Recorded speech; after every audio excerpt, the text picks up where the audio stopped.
The book of First Corinthians, written by Paul, addresses the issues faced by the early church in Corinth, a city filled with wealth and immorality. The church was divided over which leader to follow, and Paul reminds them that Christ alone is their foundation. He confronts moral issues, like sexual immorality and lawsuits among believers, urging them to live with purity and honor God with their bodies.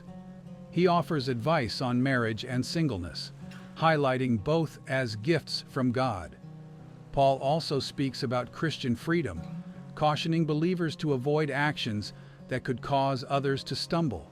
He emphasizes love above all else, teaching that it should guide every action, especially when using spiritual gifts.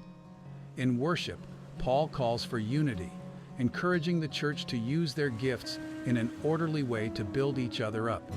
He passionately defends the resurrection, explaining that Christ's resurrection is key to the Christian faith and assures believers of their future resurrection. Paul ends with practical instructions for supporting others and encourages them to stay strong in their faith, doing everything with love.